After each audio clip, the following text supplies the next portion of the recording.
known I was put on this earth to build a world where all kids can feel safe.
Folks just love a good American family.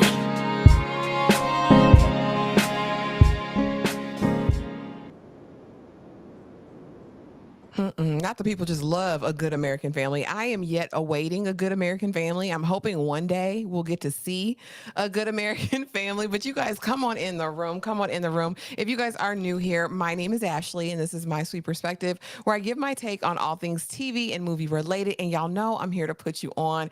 And we are back tonight to talk Good American Family, episode 3. Just when I thought it couldn't get worse, the pressure is getting worse. And I'm not here alone tonight to talk about this by myself. Y'all know what it is. Tyra over here at Struggle Reviews TV. Come on up. Did you think it could get worse?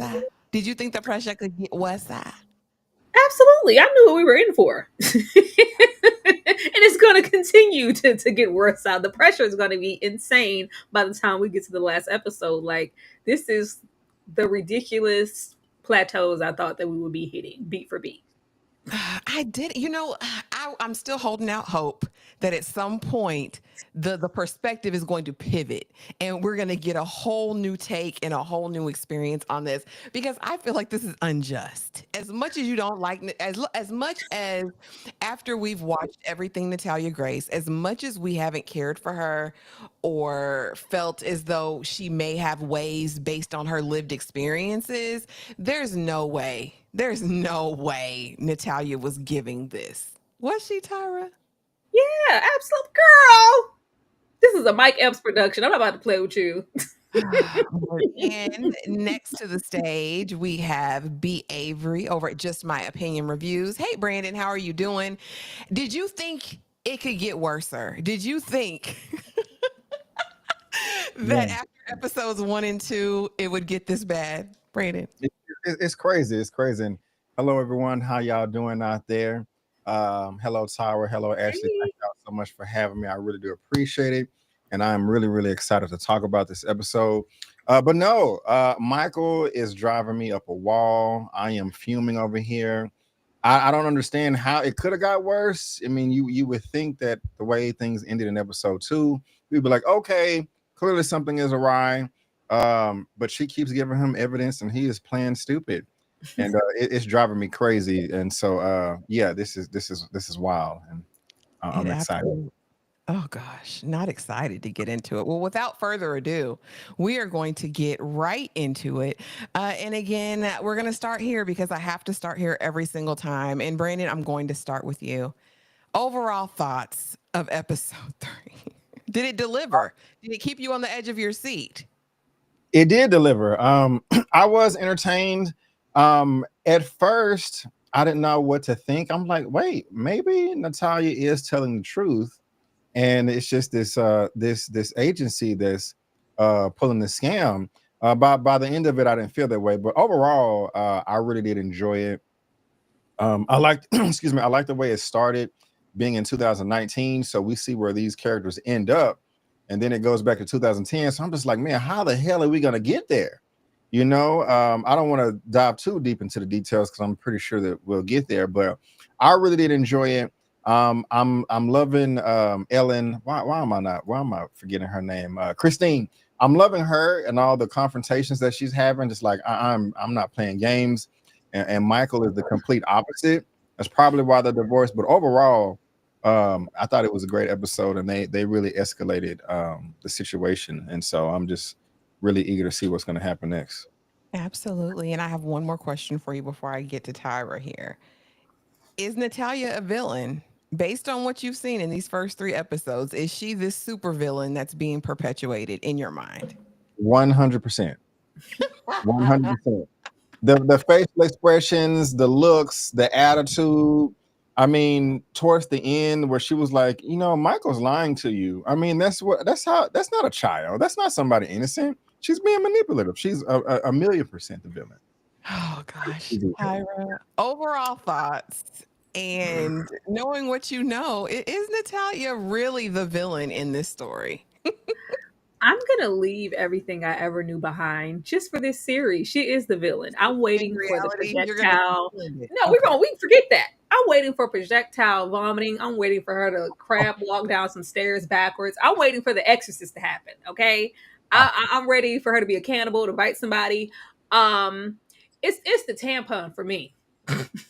It's the projectile like spraying of the disinfectant and daddy please get me, she's terrible, oh my god daddy help me. It's all of that, the theatrics for me. This is not at all what anybody thought it was, and I'm okay with that. This is outlandish on top of everything that happened in the story that's actual factual. Somehow they found a way to take it up a notch and not care. This is not supposed to be some reflectionary expose on Natalya. This is not for Natalya. This is just for exploitation, and we just need to accept that and move on. But this is crazy and ridiculous. Lord, and read your super chat, Tyra. Read your super chat. Thank you so much, Dane. Tyra canceled this live. I haven't watched this yet. Unfortunately, Dane, I will not be doing that. No. Everybody here is privy to the schedule, Dane. Get with the program. Get with the program, Dane. Get with the program. Get in the Discord. I even made a special announcement in there about the upcoming lives, Dane. Come on, do better. Dane, he probably ain't see it, Overall thoughts, this was good TV. However, I have a moral dilemma because I know the truth of a thing, and there's no way you're going to paint Kristine and Michael as the saints that are just been so in their lives. I despise everything about this, but we'll get into it. But I mean, this is good entertaining TV. This is a good hour of TV every week to watch. And this episode was entitled Ghosts Everywhere because, child, there are. So off the cuffs of last episode, we know that episode 2 ended with Michael. She's got hair down there. I don't think she's who she says she is. As we open up into this episode, Kristine is walking into a hotel room at the place where she was giving her lecture about being the perfect mom, and her sons are in there watching a news broadcast about her being charged and arrested for neglect, child abuse, all of these different charges. And basically Jake saying, well, Mom, if they didn't have any evidence against you, how'd you get arrested?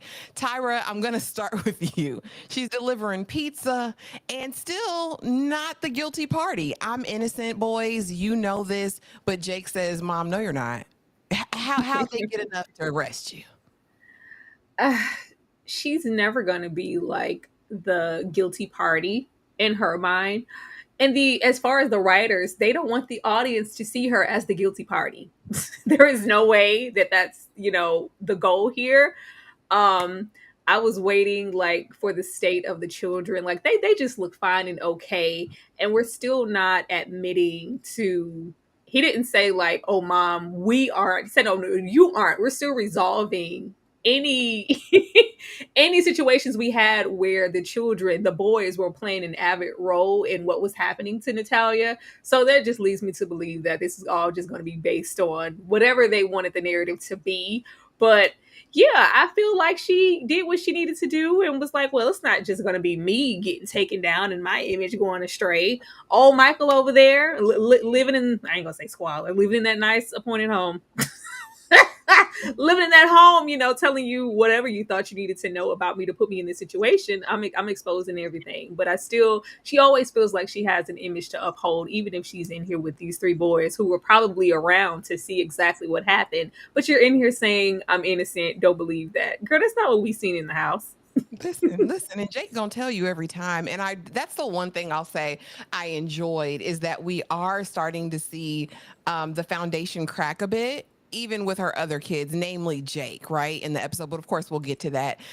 Brandon, were you surprised at Jake's response to Kristine when she came delivering the pizza and is like, turn this off? This is, mess. And he's like, well, mom, if they didn't have any evidence, how'd you get arrested? And her response is, it's your father. No, he hasn't been arrested. He probably took a deal or something. This is all his fault. What did you think of this interaction? And does it make you question her innocence? Yeah, it makes me question everything. And I'm mixed on how I feel about it. Because on one hand, I'm happy that the boys are with her. Because to me, I'm like, at this point, I'm thinking she's the same one. Michael's the one that's want to be, Delulu on purpose. So at least they went with the same parent, because, I didn't know how the episode ended at this time, but still at the end of episode 2, I was siding with Kristine, so I'm just like, okay, she got custody. But like you said, it does raise a question because he is questioning her. And I'm thinking to myself, like, you have all this evidence. It's blatantly obvious, or maybe not, well, obvious that she's an adult or there's a con. How did it get all the way in like national or international news that Kristine is the bad one? Like, what happened? Did gosh, what is the Natalya burn all the evidence or something? Like what happened?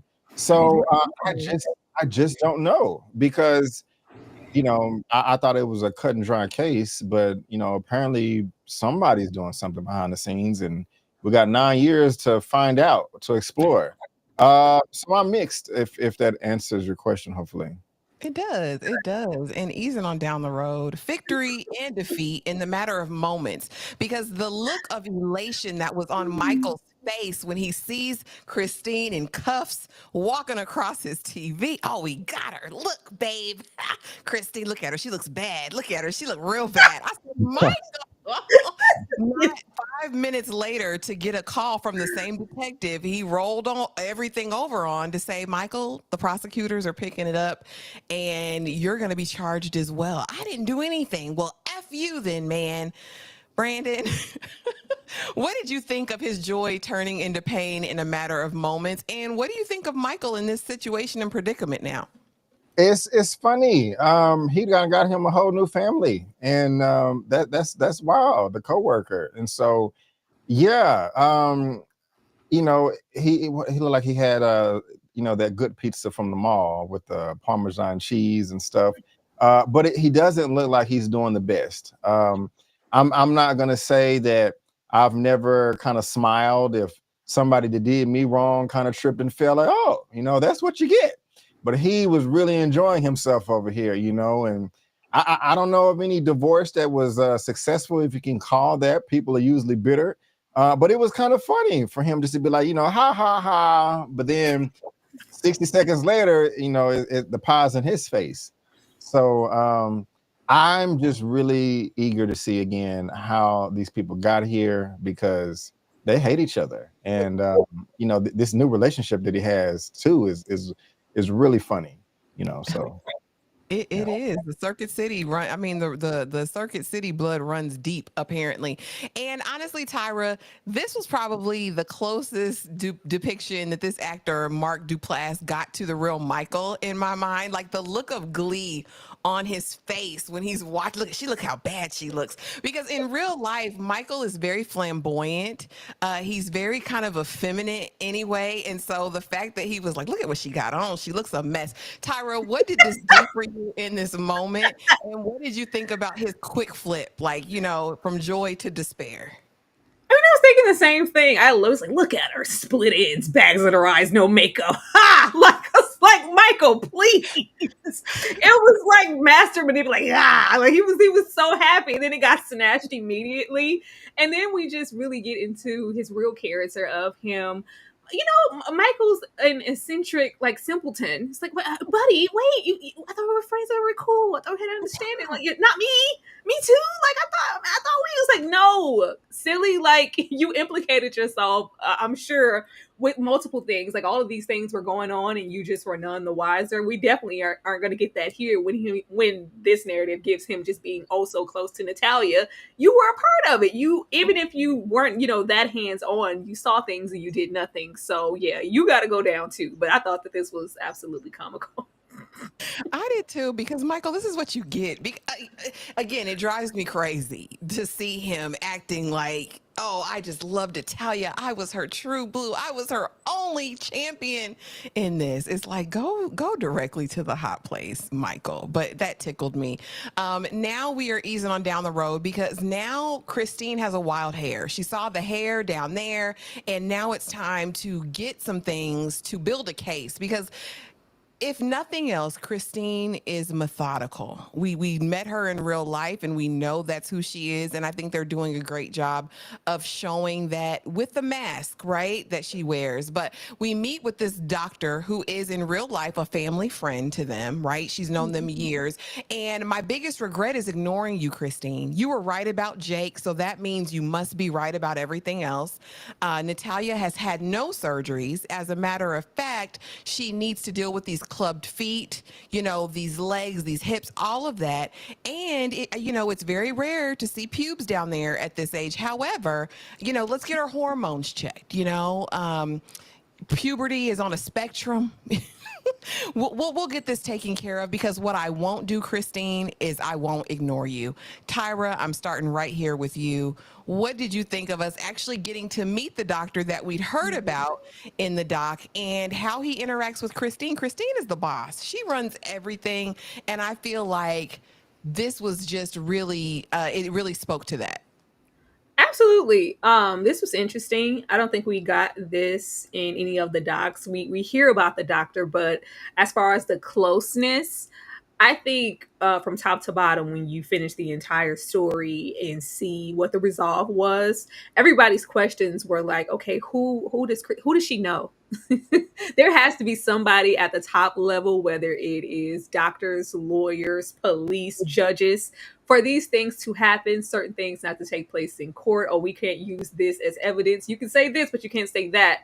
This would explain. I just want to, like, who else do you know? How deep does the rabbit hole go? Because she had to have known somebody or had some connections for things to turn out the way that they did. So to hear him say, like, oh, we're like this, and I should have listened to you about my own, I was like, oh, so you guys have history. This isn't just some random doctor. But I also kind of like the seeds being planted, this good American family. There's absolutely nothing good about it, first of all, but they're constantly lying to each other. They're lying to each other right here. I thought with her saying, certain things about the agency and them being duped or whatever, we still can't say, like, oh, Natalya, she can't go to school. She's, a problem. There's this.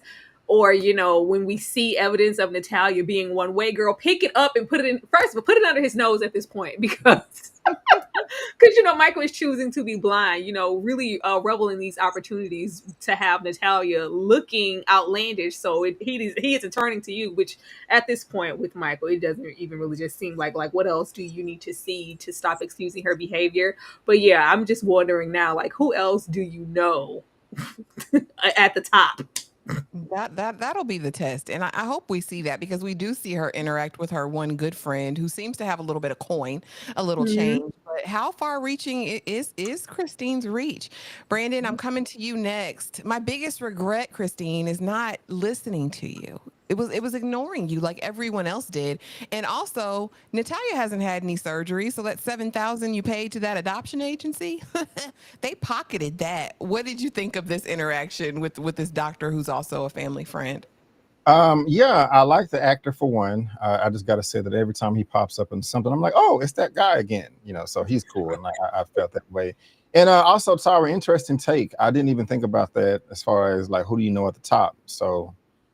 Good job there. Something I wanted to bring up. I did laugh when he was like, "Hey guys, do you need a minute?" Michael was like, "Yes," and she was like, "No, stay." And he was like, "Well, it is your office," and so that was just kind of some, funny, cringe, awkward moment right there. But I do like the fact that there is a history, and I kind of thought that him saying I ignored you, I don't want to do it again, was genuine. I wasn't thinking that he was trying to CYA, cover his behind. I could be wrong, but this is, to me, answered the question of how the episode started. Of like, okay, how did they end up? Because I'm like, okay, they're not gonna make it here if they're lying to each other. Michael, he's just like, oh my God, for 3 days and you can't say anything. Yet he hasn't disclosed the information about Circuit City. And so it was appalling. Michael, what else do you need to realize that this is not normal? And then why are you not, you're more upset that your wife didn't give you the information, you're lying to her, but you don't seem that upset that you just wasted $7,000. There's no surgeries. Like, sound the alarm. Like, I'm getting on the phone now and documenting everything like immediately. So I like the interaction because it just really showed how crappy their relationship is, and it's not really a good American family. It's a stinky American family. It's definitely a terrible American family. And even outside of that, when we're thinking about this is really laying the foundation for what will happen eventually in the future, because it all starts here, right? Because this is your starting point. What would I do if I want to prove that Natalya is not who she says she is and isn't the age that she says she is? Well, I'm going to send you some referrals. And of course, Michael, being that he's jobless and a brokey at the moment, listen, we haven't met our deductible, okay? Kristine, well, what does it matter? You've got this big promotion, Michael. So let's ease on down the road. And so now it's referrals, and we're building a case, because I really want us to get into this mind frame of who Kristine really is. And like I said, she's strategic. So I'm taking everything that's being said to me by these professionals, and I'm going to build from that. So I'm taking Natalya to every doctor possible. I'm taking her to the dentist. First, I'm going to bring her little scooter that she doesn't seem to need when you're having her walk miles around the block every 2 Walk around the block. I was like, how many times are you going to have her walk? She can't walk. Like, the way that she is so mobile here, ambulatory on her own, is beyond me. Okay. But so she goes to every doctor. She's showing out because, again, we're building a case. Tyra, I'm going over there because you're the most animated in this moment. What do you think about these long walks around the block and all these visits? Because I'm sorry, like, if you've seen and you've watched Natalya and how hard of a time she's had walking, like, let alone unassisted without her, but just, walking, and how painful it is for her to walk around the block. I was like, what? Go for a walk, Natalya. Go walk around the block. And then she just goes, like, and we see her so much without her scooter, without anything, the special shoes. We don't see her with anything. Natalya just looks unaffected. I was like, this is not for Natalya. Because the brunt of Natalya's pain when it came to her was, inflicted on her body in the standing and the walking, and it was a lot. So it's just like, oh, go for a walk now. I was like, what? But the referrals in the building of the case is like, yeah, this is just all for Kristine to build, like, well, I got something here, because so far we haven't found anybody to tell her she's actually this age or this or that. I guess we're gonna meet that later on in another episode.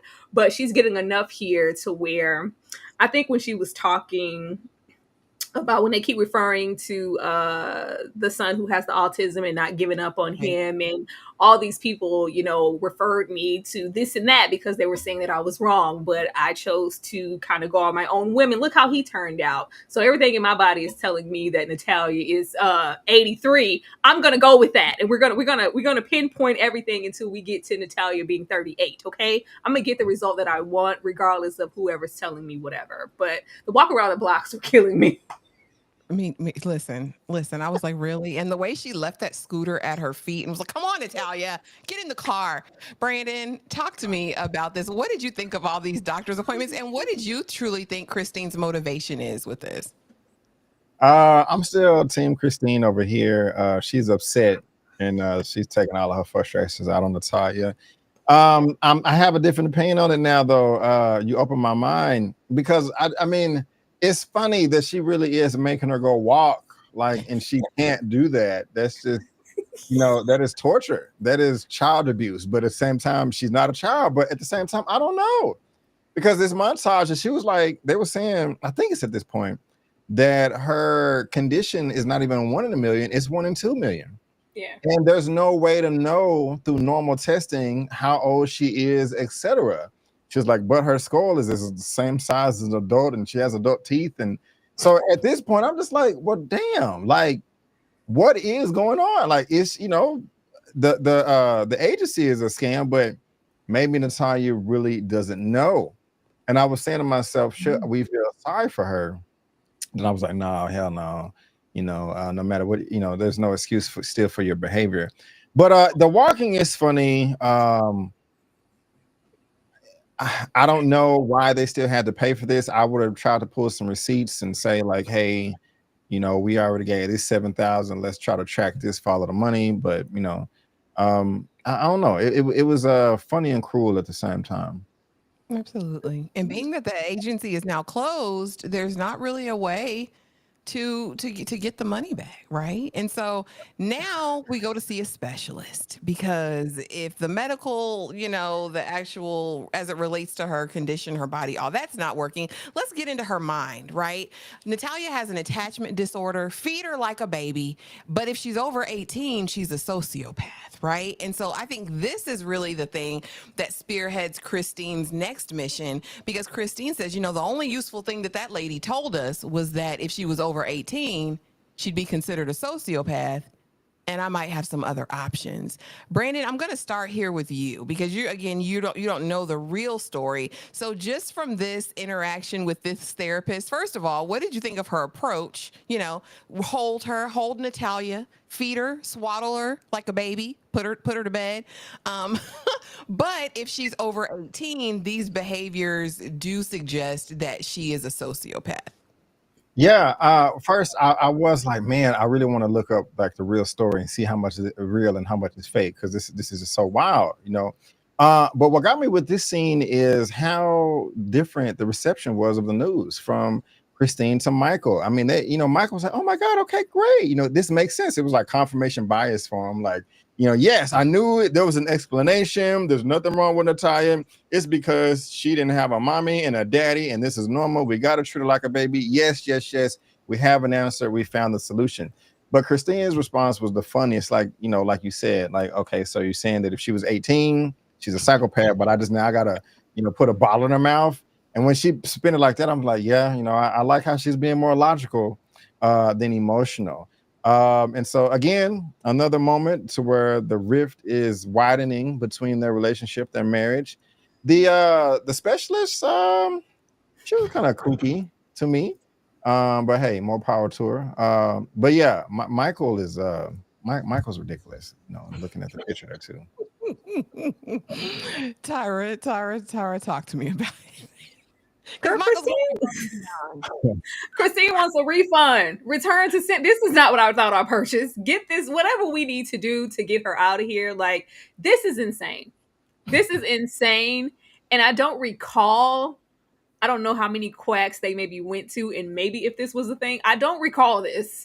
I don't recall this happening. So I'm like, did you guys just put this in here for it? I was like, y'all had to just put this in here for the show, because there's no way the Michael that we know, he was making time to feed Natalya baby food, swaddle her, and feed her milk from a bottle. There's no way. There's no way. I'm like, you guys they have to just put this here. I don't recall this information. They had to. But this is crazy. Like, Michael's a lot of things, but he's not this. He's not this. We let alone. First of all, we ain't got time, girl. I'm trying to drive real fast in a fancy car. I ain't got time for this. Like, who's doing this? But it does show just how far Michael is willing to go to get this precious little girl and this family unit. That it's just Natalya just doesn't give what the Michael's warranted behavior. Natalya doesn't give that. She gives demon seed. And it's just not. So when he's, like, what are we doing here? What are we doing here? This was really, really weird. But it's like, if Michael is willing to go this far to help and save her, how much further is he willing to go or tolerate? Mhm. Apparently too much. So now he's at work, y'all, and it's bye-bye Circuit City and comforted by the new wifey, Tyra, because this is the woman we see in the opening scene with him. Like, Michael, what's wrong? Comforting him, telling him to get Kristine and lay her down on the Circuit City floor and rock her world to deliver the news to her about the loss of his job. I want to know from you, Tyra, is that a good strategy? And what do you think about them even making us spending so much time with this part of the story? I'm like, it's very off-putting that they're spending so much time with the whole Circuit City thing for me. I don't know. I don't want to be in Circuit City. We all know them Circuit Cities got closed down. Like, why are we here? Why are we here? We know Michael clearly is immature. He's nervous and scared. He doesn't want to look a certain way in front of Kristine and not want to look like I'm not a provider for my family. But at the same time, how long is this charade gonna? You gonna wait for the bills to all turn pink before you? All right, everybody, calm down. I no longer have any income. Like, all this energy that you're putting towards hiding and keeping this a secret could be energy towards finding a new job. Like, what are we doing here? This with the soon to be wife, like, who cares? Like, I don't care about the foundation of their relationship. That never really had anything to do with anything. But they are letting us know that she does care enough for Michael. He always sitting on the floor like a child. He's, Michael is, they do have certain essences here of Michael, like him kind of having those adolescent ways about himself and that immaturity to where he would be sitting. I'm not good enough. That's why he Bessie's over there with Natalya. Just weird. Like, there's that, but I don't really know why we need so much of it. This better be the last episode where we hear about Circuit City. Lord, please, Brandon, bye-bye Circuit City and the new wifey. What do you think the significance is for them showing her and her comforting him? And will this advice work, do you think? Bring Kristine into the Circuit City office, lay her on down, and give her the business, Michael, and that'll make it all better. No, Michael just does not have it in him to pull such a stunt. I'm sure there's other, people out there that would appreciate something like this, but that's just not his style.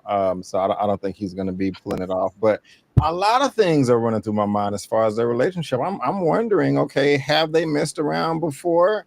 Is the baby his? We don't know if they went around the corner at the last Christmas party or something like that. So in 2019, he could have a teenager that he's not aware of. I'm being dead serious. And it's just an interesting relationship because, I feel some type of way that Michael ended up being with her, knowing how flirtatious she was at this point in time. Like, she doesn't seem like the loyal type. I could be wrong. And for you to settle for that, okay, well, maybe that's okay because he's like, I'm 49 years old, or I already got kids, I'm not going to be going to the club and trying to pick up a shawty, so let me just take what I can get. I don't know. I actually do want to see more of their relationship and how it came to be. I wouldn't mind. Let me say, I'm not saying I want it, but I wouldn't mind. I'm not bored with it so far. I'm just like, whoa, how did this end up? So. Yeah, that's a great picture to, both of them. Oh no, all three of them. I'm tripping just to really. He's a weenie. Weenie, a general weenie down. That's a good name right there. It's just come on, Michael is tripping across the board. And delusional. It's like, so are we gonna keep? It's like, I need you to get your ish and get your little coworkers to be out of here before the end of the day. I was told never to accept no from an answer. And then when Kristine's mama said, well, he said his mama dropped him on his head when he was a baby. I said, listen, what we're not going to do is make this make sense for Michael. Because I could see him having been dropped on his head as a baby because he's just. I just thought about a term work wife or work. I never heard. It's been a while since I heard that. And she got her hands on him and stuff. Mm-hmm. I guess it turned out to be for real. But it's inappropriate. I know we're painting him to look like a victim and a savior. which is odd. Absolutely. You know, that's what the people do. So now we are into it. And there were too many scenes to put it in different slides. So we're just gonna put them all together. Because honestly, and what I was thinking as I finished this episode the first time, I said, oh, this is a dream sequence. This is Kristine's alternate reality, right? Because if we listen to everything that was said to her at the beginning of this episode, these are all the behaviors that she ends up demonstrating, right? I think the first doctor asks her, well, has she come on her monthly? Does she have a period? Does she have a menstrual cycle? And then we hear about behaviors. And so this is the first time we see it. We see her, when confronted, grab Kristine by the face, by the eyes, while she's driving, trying to cause her to crash. We see her trying to beat up the brothers in the back seat with her little self. We see her standing in the corner talking about, Kristine, I'm not afraid of you, right? You know I'm not scared of you. Get her, daddy. She's a monster. I didn't do anything. And, we'll see some other things and I'll get into those individually. But Tyra, I'm starting with you. The making of a monster. What did you think about all of these episodes? All of these events that we saw with Natalya and her behaviors? Girl, this is the makings of the, generic horror movie that we have yet to see. I want to see this movie. This is the orphan and then some. This is, the little inbred orphan. I'm here for it. I'm here for it. There's no way in hell you would let Natalya take precedent over your livelihood in life as well as your 3 sons. Like, no, nobody's tolerating this. This is insane. She literally almost just runs over her own son and crashes the car. And Michael's like, "Oh, what did you do? Oh, daddy, like, get me out of here!" And he just melts and picks her up like the overgrown 9-year-old she is. Like, why are we holding her? Like, what are you doing? What are you doing? And coddling her. The looks, like the off-centered evil, glares and stares into the camera. He's lying to you, right? Like, he lost his job. You don't have any income. I was like, what? Why are we doing this? Why are we painting this narrative of Natalya? Like, this is just not helping. And it's sad because some people may not have went down those streets and have seen, anything. So if you are just watching this, you're like, oh gosh, this, 57-year-old Natalya is a piece of work. We got to get her out of here. She's a hindrance to these people's livelihood. And this could be their first impression of her. But this is really insane. And I just want to see the movie that this is based off of. This is The Orphan. This is The Omen. This is The Seed of Chucky. This is all of that wrapped into one. Like, all of the narratives that are painted. And how long are we going to do this to where she's calling it out and then Michael chooses to ignore it? How long is this cycle going to continue? And if she's not afraid of her now, and she's still, playing her cards, at what point is Natalya going to be afraid of her to get her in the position that we know that Natalya ends up in? That's the question of the day, Tyra. Because listen, if Natalya was really doing all of this, the level of fear that I would have having her in the house with my children, right? We'd already seen the thumbtacks. Now she's trying to throw people from vehicles. She's opening the doors on the freeway. She's doing all manner of evil, Brandon. What do you think of these scenes that we saw with Natalya demonstrating, psychopathic tendencies, to be quite honest? Yeah. At first I was a bit frustrated with Kristine because the shot, she was doing a voiceover, just like, yeah, the behavior is just getting worse and escalating. And it showed her fighting the boys in the back of the car, like while she's driving. And she was just looking in the mirror, like, stop it, calm down. I'm just thinking, like, how are you allowing this? Like, these are your blood, and she's terrorizing them. They're not just horsing around. She's being very dangerous. Last episode, you saw her with a knife. So, Kristine, what are you doing? But when we got to where she crashed the car, I was like, okay, yeah, Kristine has some sense. She's done. She's like, I'm leaving. I'm taking the boys. I think that's what she said. Correct me if I'm wrong. So that was cool right there. But this also just kind of just shows that Natalya is suicidal. Not only did she try to kill Kristine, like, she don't care about her own life. Like, who does that? Like, nobody just has that thought process. But yeah, I love the slide and the caption, the making of a monster, because she does look horrific. Have we made it to the scene where, I guess, yeah, I'm not afraid of you. When she asked her to go put her face in the corner, she had Yeah, the that's camera. her, the top left one. Yeah. I'm not afraid Yeah, of you. I mean, man, get that on video. Like, Jesus Christ. But at this time, Kristine is like, I'm done, because she got the letter and all that. I think that's when she was talking about giving her the chores and stuff. But at least Kristine is like, has some sense at this point. So that's cool. Michael is just like, come on, man. You are weenie times two. At this point, man, she tried to kill your family. Like, and you just picking her up, like, leave her outside like a dog. The denial is a river in Egypt. Okay. And your husband is gay. All of that. But no, so we do see the onslaught of some new rules, because she goes online and gets some new tips for parenting. But again, if Natalya is really this much of a horror, what are these walks around the block and you going to stand in the corner going to do? And is she really going to do it? You know what I mean? That's what begged the question for me in these moments. And so now we are on to press tours and Jake being fed up, because now the offers are rolling in, right? Because Jake is this Mensa candidate. He's got his PhD, he's got his degree, and he knows everything now. And so she's getting offers, and they do the first interview, and Natalya leaves a present on the floor. I didn't put it in this slide because trigger warning. Okay, it was nasty. You got to be a nasty gutter bucket low class snipe to do something like that. Yeah, Natalya couldn't have been in my house. But anyway, so she's there. After it, Jake is like, listen, Mom, and we'll get into the bloodiness of it all, okay, y'all, in another slide.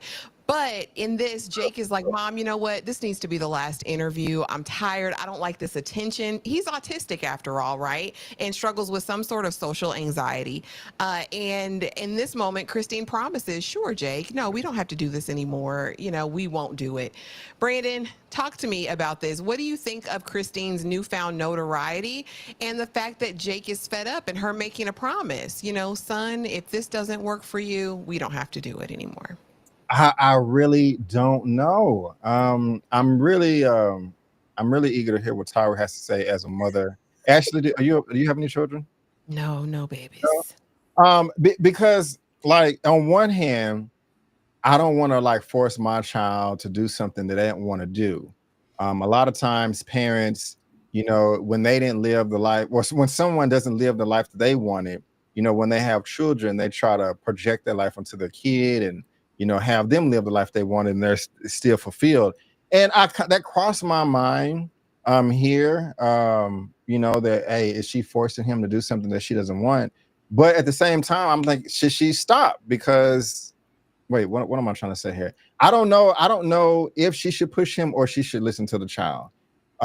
Because on one end, what if the child wanted to sign up for something and then, they say, okay, if we do this, I want you to complete it. I don't want you to get in here and saying that this is difficult and then you quit in the middle of it. So I don't know if that's, the mindset she has. So I don't know. On some end, on one end, and you also said he's autistic and, it may be too much. So I don't know. I don't know if she should listen to him and be like, okay, no more, or be like, no, you said we was going to start this and complete it. We're not going to quit until the end. So I don't know. I'm sorry. Well, I'm going to say it. If you promise the baby no more.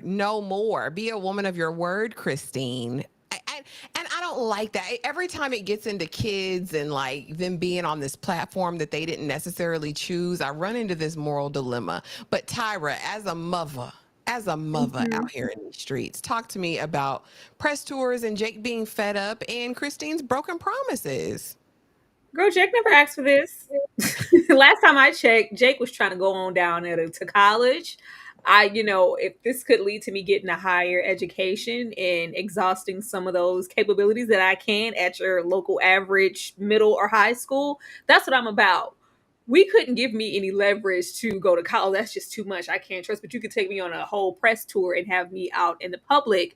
I never asked for that, especially when he's dealing with anxiety and autism and all these other things. This could trigger and have him. And this is the baby that we see in the later state in the doc and how he was. This would explain how he ended up like that. Mhm. This was a bit too much. And if he's saying no to something, and I think in the beginning Kristine maybe intended, well, maybe if that's what you want, then that's what you want. But I can hear the streets calling. I can hear the notoriety. I can hear the book sales. I can hear the check, especially when we realize that little baby no longer works in Circuit City. Sometimes it's going to have to trump what I maybe told you before, but this isn't just about a financial situation. She wants exposure and notoriety for what she wants to do or has been trying to do with these children in the foundation and the center, and she hasn't yet to really find that. So if she can find that through these kids, she's gonna do it. Let's not act like Kristine as a mother was a choice. Regardless of what we see here, she was a choice. But yeah, if you tell someone something, especially your babies, you stand on it, especially if it's something that may trigger them to go down. Because the his state in the dock was really, really sad. It was. It really was, especially with all of the potential that he had. Y'all, this was nasty. This was grounds for eviction right there. Mona the goddess said it best. I would have dropped her off at the fire station because pack your raggedy duffel bag and get out of my house, you nasty heifer. Because there's no way in reality that this happened. But again, this is indicative of what the first doctor said. Well, has she reached her menses? Like, is this a thing? So now Kristine is in the best mood ever because she's just gotten a call, for another interview, and she's cleaning up, bippity bopping and booing around the house, and goes to Natalya's room and sees all of these socks filled with blood. Brandon, I'm gonna start with you. I'm gonna go over there first. What'd you think of this? This further just cemented your support of Kristine, right? Because this proves that Natalya's a grown woman. Well, yeah. Well, first, it is gross. It's man, God. I mean, I'm not. And I'm also. I'm trying to. I'm not trying to be silly. I was just imagining the smell, like possibly, But that is not. That's a very, very unsightly. Um, I'm surprised by Kristine's reaction though, because she wasn't irate. I mean, going back, she would just, hey, what's going on? I found some bloody stuff in the closet. Are you okay? Was it your nose? When I first saw her reaction, I'm thinking that she's gonna be like, oh hell no, what the hell is this? What is this? But she was trying to be nice and then ended up crashing the car. But this is nasty as hell. And at the same time, I don't know if it still cements that she's a grown adult because women do, of course y'all know more than me, of course, but that happens at a young age. And also a small bit of me was trying to be sympathetic, because I have heard stories before of little girls starting their period and no one ever told them. They didn't know what was going on. I mean, the first time they even heard of the concept is when it was happening, and they had psychological issues. And so I was kind of thinking like, okay, maybe that's what Natalya's going through or whatever. But it is nasty, and it's still no excuse to crash a car when somebody asks you about it. But Oh goodness, she couldn't help it. She was overcome with those hormones, Brandon. Tyra, talk to me. Tyra, talk to me about this bloody mess and Kristine's response. Did you think she was kind in her response? She got to go. Natalya has to go. Absolutely not. Absolutely not. They're called disposable pads for a reason, Natalya. This was gross. There is no way in hell I'm gonna see this and then have a little, yeah. So like your period, did you start it? Do you need some help with that? You want me to teach you how to use a tamp? No, there's no. This is calls for termination. You're fired. You're never to return. You're barred from the facilities moving forward. This isn't just oh, I'm nervous. I'm getting my period for the first time and I don't know what to do because nobody ever told me. No, this is, I have actively been having my period for a while and I'm hiding it from this family because I don't want them to think I'm a grown adult. Like they are really doubling down. There's like no questioning. I thought the show would really lean into where how old is she? There's no questioning it if she's actively hiding it. Like as a little girl, why would you feel the need to hide it? The only other alternative is, some girls do mature a lot faster. I have, heard of girls, if you're 7 or 8, you may, have gotten your period at that time, or you might have, hair. That's not an unheard of situation. But the reaction from Kristine, and I don't know why she didn't collect all of these and lay them on Michael's pillow. I don't know. That's why I'm at with Michael. But other than that, this was really, really disgusting. And it just seems like every time she questions Natalya, that's when her behavior just gets really irate. Absolutely. Absolutely. I listen, this is all to me a fever dream. This is literally we are stuck in a Wait, did she delusion. did she get her period in the? I don't recall Yes, this and they said either. that she ate it. So I'm just glad they didn't say that in Wait, this. what? You remember. You I did. remember. They said she. I don't recall. I don't recall.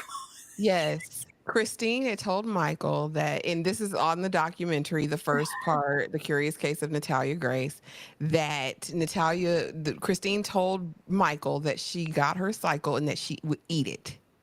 Oh no. Eat it. So I Yeah, am I glad we don't. didn't go that far with this, but That's what I'm saying. This is all Christine's narrative. Like, maybe not me, maybe I didn't remember it because it was never anything set in stone to where Natalya would acknowledge, well, yeah, I was young and I did. We never confirmed whether she got her period or not. It just seems like a divide as far as what Kristine was using to maybe juice up the narrative, like, oh, there's hair, and she has a period, and she did this, and she did this. All these things prove that. I really don't think that she had her period yet, and she was hiding it in a closet, child.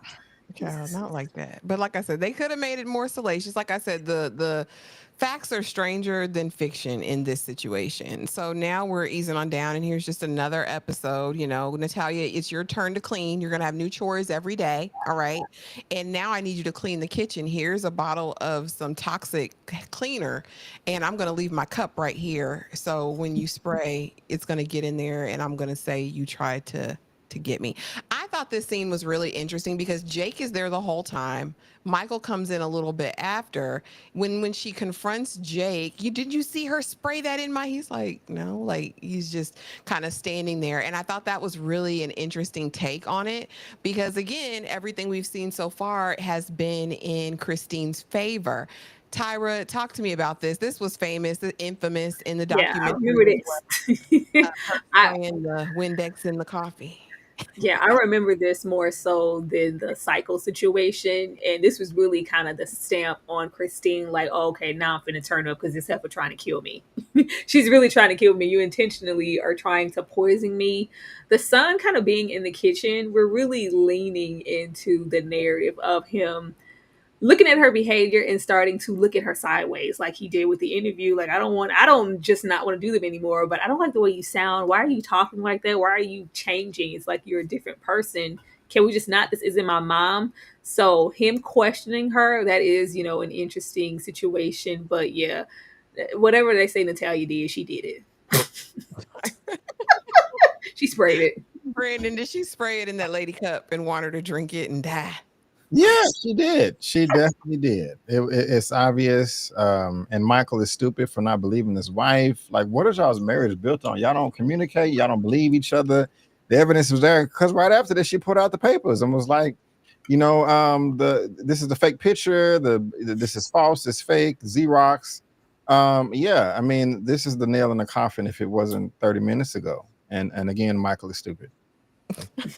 Just dumb as a box of rocks, and he can't help it. Now we have research in the campaign because now she's had enough. Okay, you've tried to hurt my sons, you tried to make me crash my car. I went and I pulled the records because I need to know. And here's her birth certificate, Michael.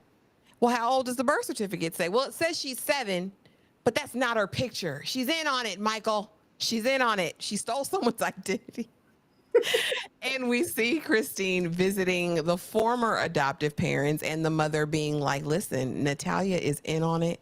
It's a scam. We don't have your $7,000. You better go try to ask her what happened to it. And so again, now we're doing further research. And I think the campaign is going to ensue now, really proving that Natalya is older than what she says she is. And she's defrauding them, Tyra. Talk to me about these moments. I just have a hard time taking these moments serious. Like, it's just really hard. I wish I wasn't privy to any information and I could just like take these things as face value. But we're really leaving the narrative of Kristine enjoying what she was doing to Natalya. Mhm. She enjoyed. It wasn't like a last resort or somebody's putting pressure on me or I'm being forced. She was mad that Natalya really didn't conform and kind of fall into the narrative of this good American family, and this is yet another hopeless innocent case of a child with dwarfism and all these other look. I lifted her up, and not only lifted her up, but I've embedded all of this deep education into her, and now she's a savant and she's brilliant, and look what I can do. This isn't here. This isn't here. She's just on this crusade to get proof, all because of Michael. I don't want to hurt Michael, so for me to kind of coast him into Natalya even being older, or us possibly having to give her back, get rid of her, send her to a mental institution, whatever. I just need all this proof because I care about Michael. Like, what? Girl, What? Where? When did you ever care? you ain't do It's that just by hard. It's just really, really hard to sit and digest these things. But even now, with all of this proof, it's still, we're still handling situations with kid gloves. There will never be any amounts of, that's why this doesn't make sense. There will never need to be any regulations or proof or process and protocols I need to go through. If I am a mother like Kristine is being portrayed here and you're endangering my children, I'm getting rid of you, like, period. I'm sending. I don't care about no Michael, no none of that, or these ambitions of a daughter. And we're gonna dance. We're gonna dance at her wedding and give her away. Shut up, Michael. Shut up, stupid. None of that would stop me from just acing her. Like, but now it's just like I'm gonna keep her around because I'm concerned about Michael's feelings and how he's going to react to us losing yet another little girl. This is very, very strange, and I don't know who thought this was a smart choice. I don't know. Brandon, was the conversation with the previous adopted mother telling? And what did you think of Kristine's research and what she's come up with so far? I got a lot to say. Well, I don't know what okay, I gotta start here. I didn't Tara, I respectfully I know. You gotta let Brandon go first. I'm I, Let Brandon go first. I'm sorry, B, but I'm trying to Kristine get used the these things to kind of validate the torturing of Natalya. This just looks really odd to me. well, first, it's really interesting to me because doing this with you guys, I'm learning that again, the Michael and Kristine from the show is not the Michael and Kristine in real life. So that's kind of throwing me for a whirlwind right here. But I like the research that Kristine is doing. It makes sense. I would be doing the same thing. I'm sorry, Ashley. Ask me the question again because I really want to answer it. I just wanted to know what did you think of the interaction with the previous adopted mom and the results of Kristine's research? The results, I like the conversation that she had with Michael towards the end. And I like to where when she finally got the truth right here, it cut to her in the car boo-hoo-hooing. And then we got the voiceover. That was interesting. I also think that this family is dead, the wife and the husband, because this is in the past, because this is super duper proof that there is some BS going on, that it is a scam.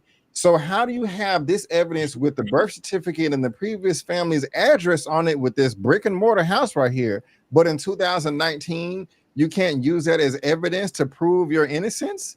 And Kristine and Michael are being charged with neglect in this national or international news. Why hasn't this lady come forth to be like, hey, even if she doesn't want to come forth because she slammed the door in her face, I would be like, go to the address, my checkbook, $7,000, checking routing number. It went to this account.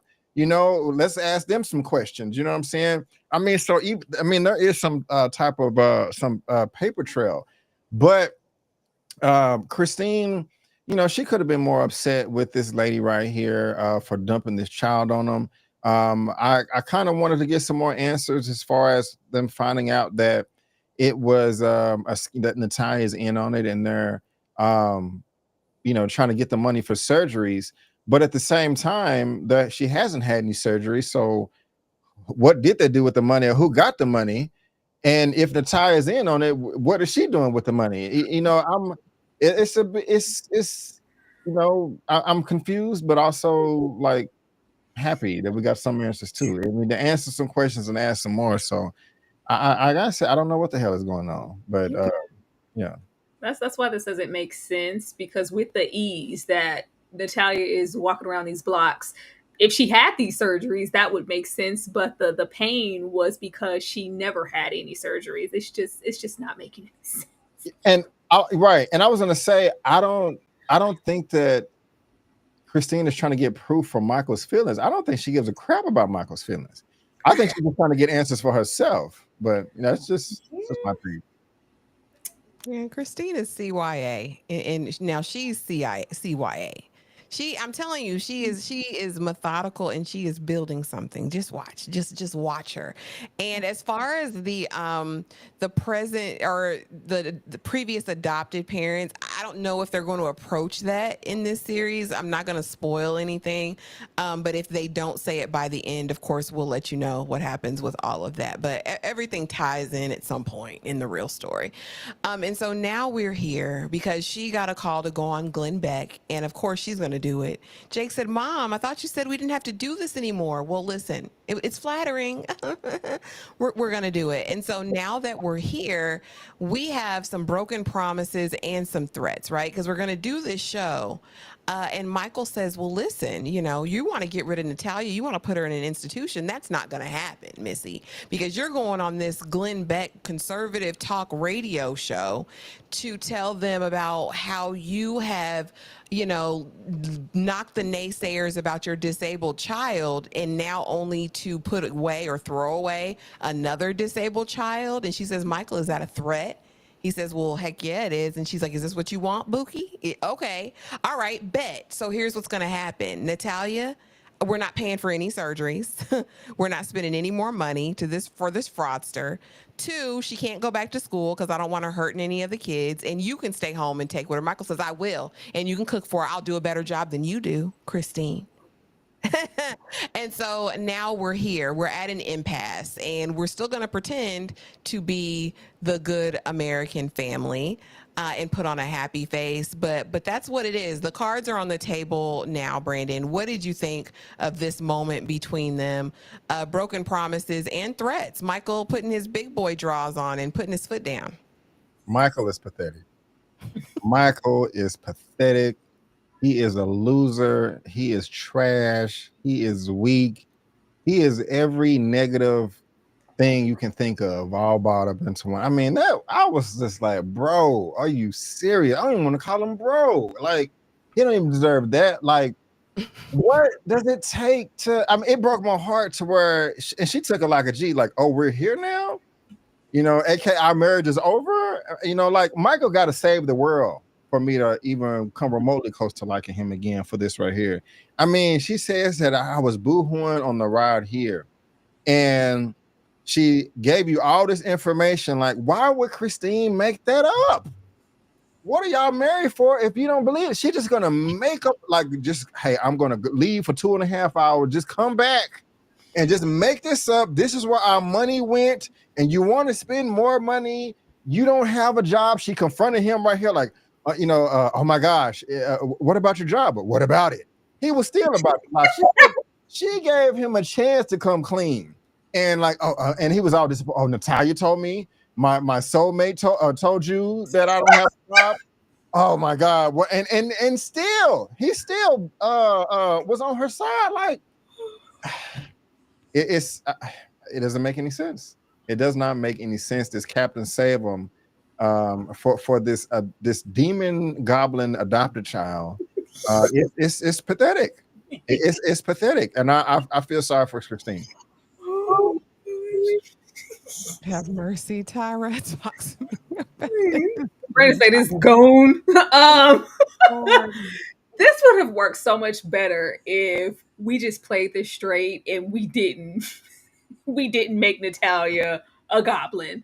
Like, if there were just little small indiscretions and maybe Kristine took them and ran with them, like the hair situation, or I'll even take the menstrual. It's the, I'm not afraid of you, right? Like, we can't do that and then put us in these type of situations and want us to kind of be indecisive. This makes Michael look like an idiot. It makes him, I don't know, it's something predatory about Michael. I really don't like how he is championing Natalya in her antics over his entire family. This instant, we've had Natalya for like 5 minutes at this point. 5 minutes. This instant overly attachment, and our daughter, she's so special. Like, oh, she's just like, it's just weird. The thought of him spending ample a long time with Natalya is disturbing. Like, it's just all just, it don't have any couth. Like, I don't like it. I don't like it.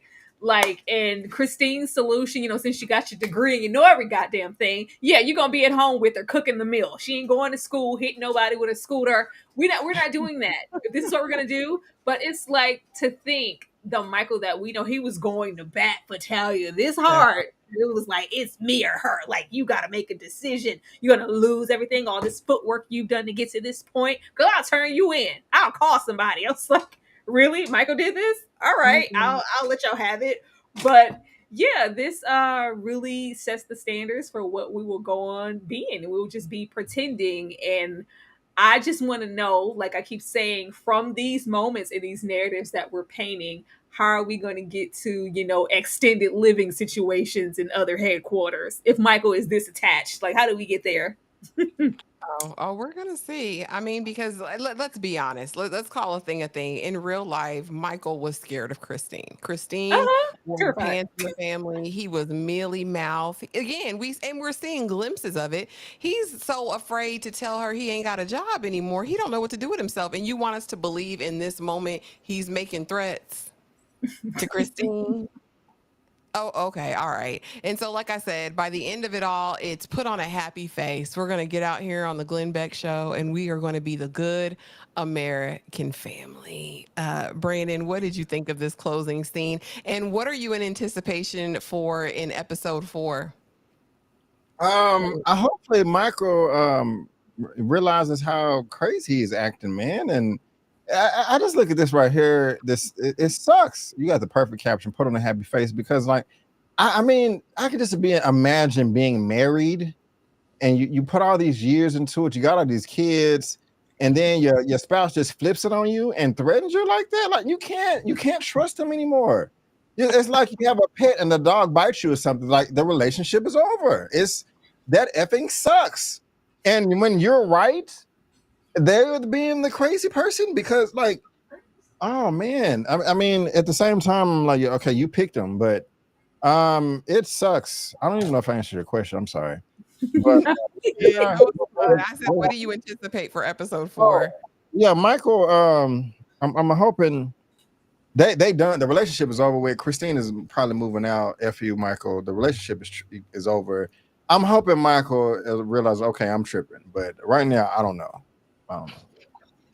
Yeah, that's a safe way to be, because I mean, I don't know what they're going to pull out their hat next episode either. And thank you so much, darling Nikki, for being here. I appreciate you, girl. Good to see you. Good to see you. Tyra, talk to me about this closing scene. They're trash. These are trash And what do you individuals. anticipate for episode 4? Excuse me, episode 4. I anticipate more trash. The fact that he, for whatever reason, is going to bat for Natalya, that he's willing to just forget his entire family, including his wife and children. There's that. And Kristine ain't no good. Like, you're gonna let this opportunity trump the safety of yourself and your children, because we don't know what bag of whatever Natalya has in her arsenal ready to go. She has so many things at her liberty. She got a knife, some tacks. She's gonna, you don't know. Like, she's a hazard. She's a danger to your entire family. It's just like, you know what? I'm gonna let that go because I don't want to mess up this opportunity. Fine, you take care of her. Like, this is insane.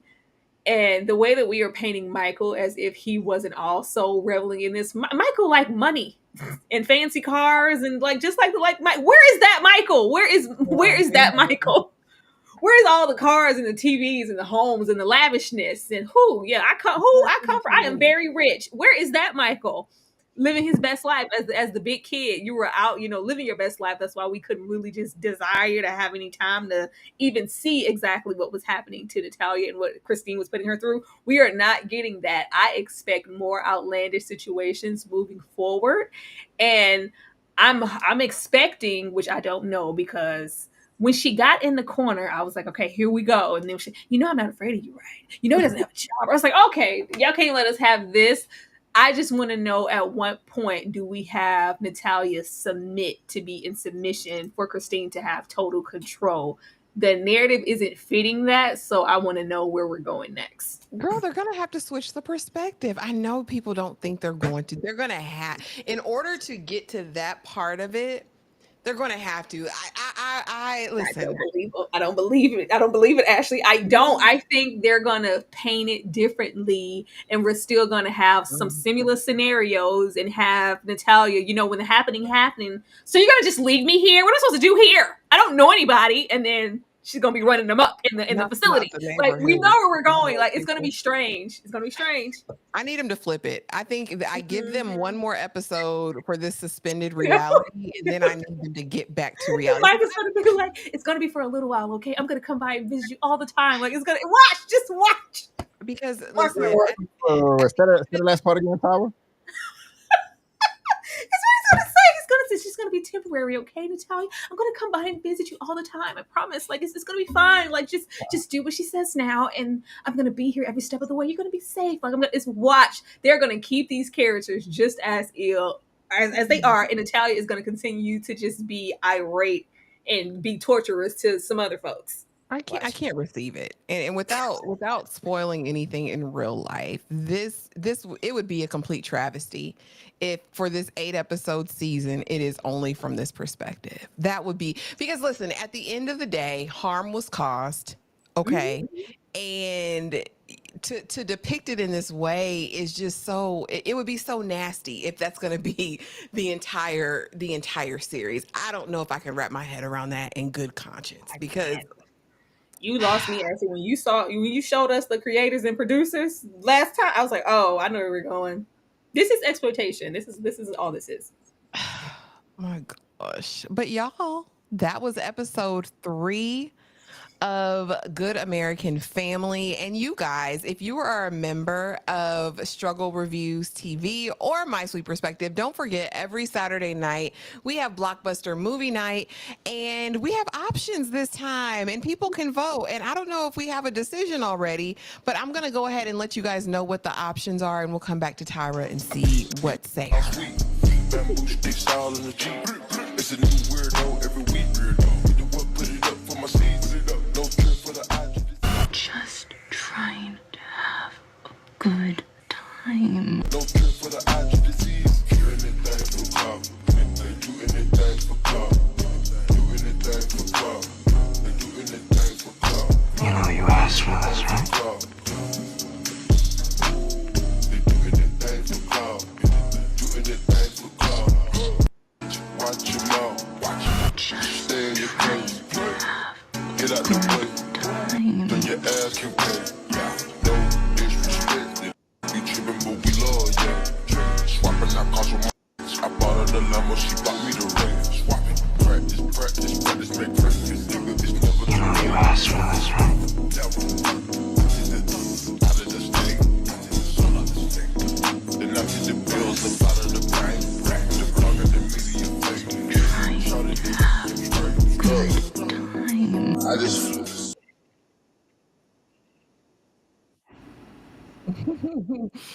All right, Yeah, Tyra. Who's winning? Who's in the lead? Has the voting closed or what? It's still open. I told you we got until Friday. I don't know where all these people are who were just down Matt Damon. I don't want to see Matt Damon. Clearly, y'all do. Matt Damon is still in the lead. We are still on the talented Mr. Ripley at 53, a whopping 53%. So all of you people who were trying to vote against the talented Mr. Ripley, we are doing a poor job. Gather your folks and go over there and vote. Go on and vote. And before we get out of here, Brandon, what is going on over there at Just My Opinion? Yeah, if you're into, thank you for having me, Ashley. I really do appreciate it. I really did enjoy the conversation. I think this is maybe the third or fourth time we linked up, and I've been having a perfect time with you. So thank you for having me. And it's also always a pleasure with Tara. Overall, and love it, love it, love it. Over on my channel, we just wrapped on Reacher season 3, episode 8. The season finale landed today. It delivered. It stuck the landing. And me and Lamont, we have a recap for you on my channel. We're also covering Daredevil. That's on Disney Plus.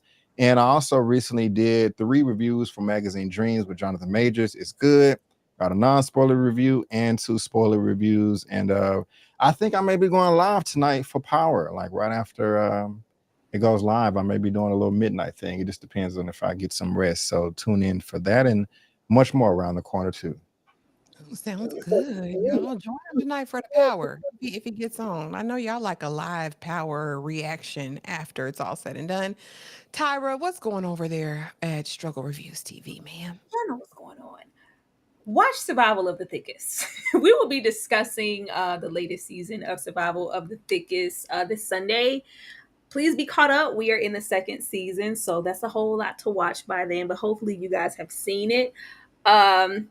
Y'all already know about the Saturday watch along. You guys know that we will be wrapping up Flavor Flav tomorrow, as well as the Happy Face Killer. Still kind of deciding what we want to do with that, but we will definitely be wrapping up the last 3 episodes of Flavor of Love. And y'all know Saturdays we are getting into Raising Kanan. So yeah, be on the lookout for that. Thank you. Thank y'all for being here. I appreciate you both coming through to talk Good American Family. And yeah, don't forget tomorrow night, Happy Face. I watched episode 3 today and I was fully sad. Like, listen, Dennis, I didn't know Dennis Quaid was who y'all said he was on the TikTok chat. I didn't know nothing about that man in real life. However, he's giving a performance, all right? And if you have any affinity to true crime or like when they dramatize true crime, this is actually a really good series, and we're 3 episodes in. And like I said, and like Tyra said, Flavor Flav. We are wrapping up season 1, and I can't wait to get that done and see New York be heartbroken on that. But we thank y'all for being here. We hope you have the most amazing night, and we will see y'all in the next Consider video. Thanks myself for blessed. watching. I've Peace. known I was put on this earth to build a world where all kids can feel